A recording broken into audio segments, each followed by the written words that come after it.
Happy anniversary, full story recap. Welcome back, everyone. Today we're diving into Happy Anniversary, a suspenseful psychological thriller filled with twists and tension.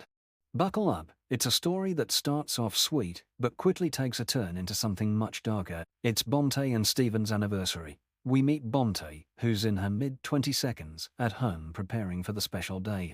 She's bustling between the kitchen and living room, her excitement barely contained, although you can sense a subtle unease beneath the surface. Something about her expression tells us that this day might not turn out as perfectly as she hopes. While she's multitasking, keeping an eye on the food and checking her phone, Stephen shows up unexpectedly, sneaking up behind her in the bathroom. Startled but happy, she leans into his hug, and they move to the bedroom, where Bonte quietly rearranges some clothes. However, the vibe feels off. She seems distracted, maybe a little disappointed, especially when Stephen reminds her that, despite their anniversary, he needs to leave soon for work. His job is new, and it's important, but you can tell Bonte wishes things were different. Before leaving, Stephen asks if Bonte is okay, but she brushes it off with a smile. The two exchange a little banter, Bonte teasing him about being jealous when she mentions their friend Tina joining the celebration later. Stephen promises he'll be back soon, and Bonte rolls her eyes as he heads out, leaving her alone to prepare. The day drags on.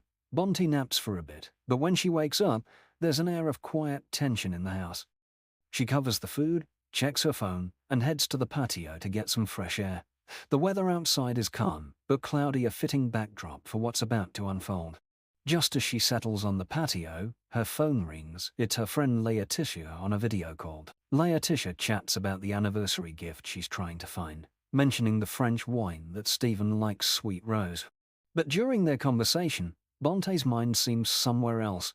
After ending the call, Bonte wanders around the house, preoccupied, almost paranoid. She senses that something isn't right, but can't quite put her finger on it. And then, things start to get strange. While walking through the house, Bonte hears faint sounds and notices subtle movements, a shadow slipping by in her peripheral vision. Confused, she checks her messages, sending Stephen a quick text. "How far are you?" But she doesn't hit send. As she paces the house, more unsettling things happen. A door knocks, startling her. She opens it, but no one is there. The unsettling silence is broken by sudden noises upstairs, forcing Bonte to grab a knife, her anxiety escalating with every step. She keeps telling herself that it's nothing, but deep down, she knows someone or something is in the house with her. At one point, she thinks Stephen might be back, but when she tries calling him, her phone battery is nearly dead. Panic starts creeping in. Bonte ventures outside to check the doors, ensuring everything is locked, but when she turns around, she finds the back door mysteriously open. She steps inside cautiously, her heart pounding, and feels more isolated than ever. Just as she gets back into the house, the door slams shut behind her, leaving her trapped. Desperate to get help, Bonte tries calling Laetitia again.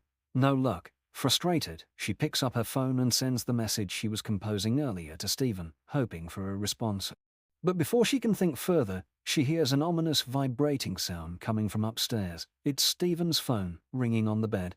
How is his phone here if he's still at work? Bonte's blood runs cold. She cautiously climbs the stairs and enters the bedroom. The house is too quiet. As she reaches the bed, the lights suddenly go out, throwing her into complete darkness. Terrified, Bonte struggles to turn on the flashlight on her phone, but before she can, a silhouette looms behind her.